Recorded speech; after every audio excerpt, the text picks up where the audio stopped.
qarashimiz bor azizlar. Qara olmaymiz bularning yuzlariga. Allohning ne'mati bularning borligi. Yugurib chopib bularning haqqini ado etish kerak. Berish kerak. Chunki bergan zahotingiz gunohlardan poklanasiz. Darajangiz ko'tariladi Robbingizning oldida. Yechimini topa olmayotgan muammolaringiz yechiladi. Qalbingiz taskin topadi. Kasallaringiz tuzaladi. Ishingiz yanada yurishib ketadi, boyib ketasiz. Yana bundan ortiq qancha va'da kerak sizga azizlar? Eng zo'r biznesmenni, eng zo'r hali yurib turgan tijoratiga ham tiksangiz, misol uchun eng uzog'i 1-2 beraman deydi. Hozir unaqa biznes yo'q. Yo'q hozir. Eng zo'ri bo'lganda ham shu 1-2 beraman deyish mumkindir. Bu ham tavakkal, o'xshaydimi, o'xshamaydimi? Bu aniq o'xshashi. Ehsonning mukofoti faqatgina ehsondir. Biriga eng kamida 10 beraman deb turibdi Robbim. Undan tashqari men hozir qolganlarni sanab o'tdim. Qancha yutuq turibdi buni orqasida. Berish kerak-da. Bera olish kerak. Siz ham bir qadam tashlashingiz kerak. Shunda cho'nchingizni o'g'irlab o'zim berganim bilan unda sizga ajr qolmaydi azizlar. O'zingiz o'sha men degan narsangizni nafsingizdan ozgina kechib, mana shu joyda o'zingiz yo'q o'ngga yo'q chapga yuradigan joyingiz shu. Tanlov sizda qoldi. Tanlov sizda qoldi. Paysingizdan chiqarmang. Ehson qilishlik uchun, yaxshilik qilish uchun boy bo'lish shart emas. Oddiy inson bo'la turib, hech narsasi bo'lmasdan turib, mana bu oilamiz insonlarga yaxshilik qilib, duo qilib, qo'ldan kelgancha ehson qilib yashashyapti. Bularning hayotlari ibrat bo'lsin sizga.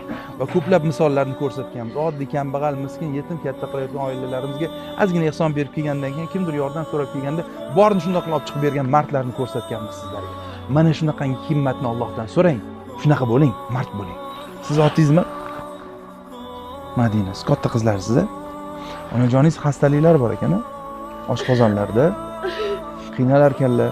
Onajoningiz xastaliklari bor ekan, ha? Farzand yo'qotgan ekanlar. Necha yoshda farzand? 7 yosh. 7 yosh. Necha yil bo'ldi? Ancha bo'ldi. Paytda kichkina edik. Sizdan kichkinasimidi u? Siz ko'rgansiz-a uni?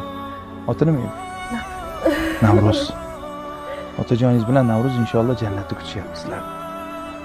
Sizlarga chiroyli sabr bersin.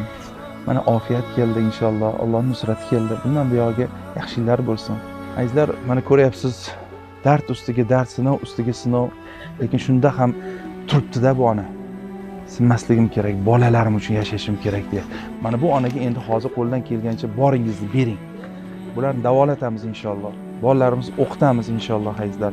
Mana bu ekraningizda ko'rayotganingiz o'zlarining nomlariga ochgan plastik kartamiz. Mana shu plastik kartaga ehson qiling.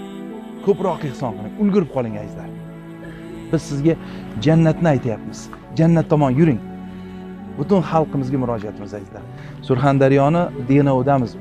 Chekka qishloqda. Inshaalloh tez kunlarda